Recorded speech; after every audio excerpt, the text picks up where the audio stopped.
ہمارے دفاعی ادارے کو وہ اختیار دیے جا رہے ہیں کہ پیشہ ورانہ ذمہ داریوں سے اس کا کوئی تعلق نہیں ہے۔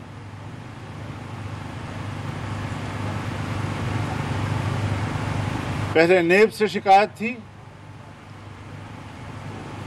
اس کے اختیارات کم از کم کیے گئے،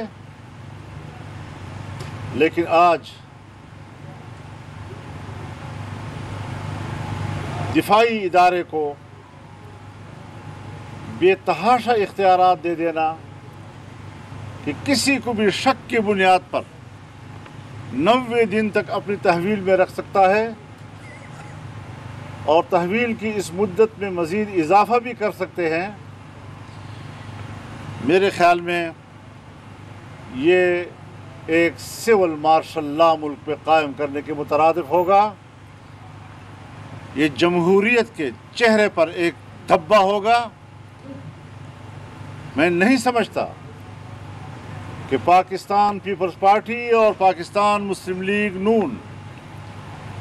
جو جمہوریت کے علمبردار، ووٹ کو عزت دینے کے علمبردار،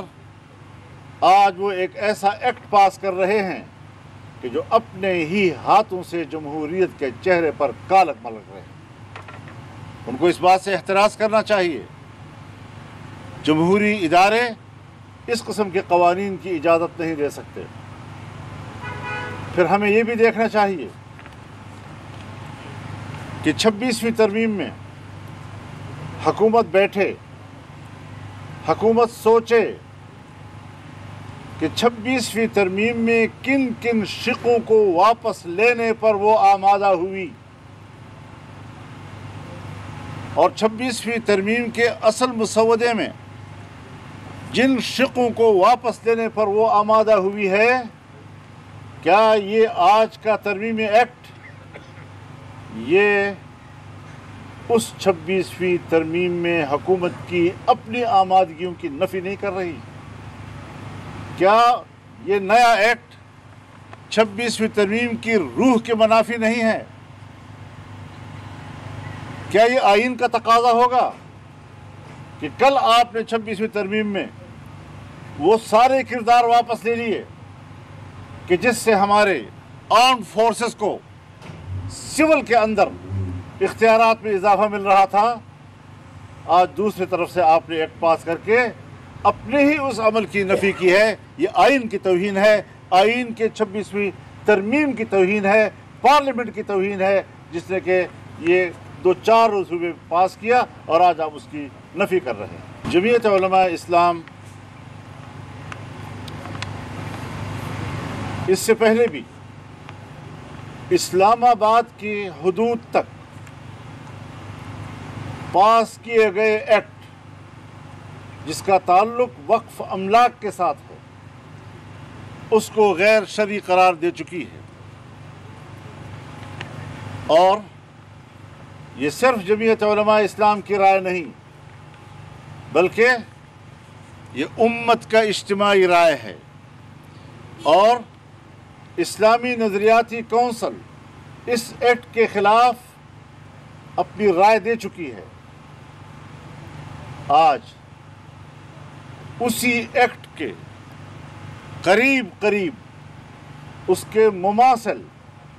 ایک ایکٹ ہندوستان میں پاس کیا جا رہا ہے۔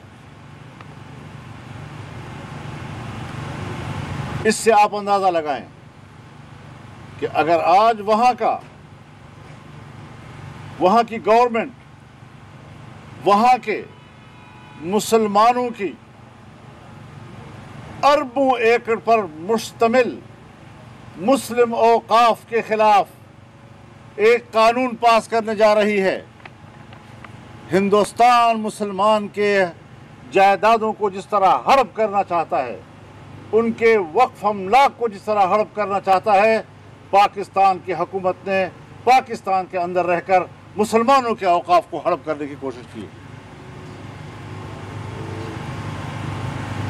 کوئی ضمیر ہے کہ اس ضمیر کو ایک دفعہ جھنجھوڑا جائے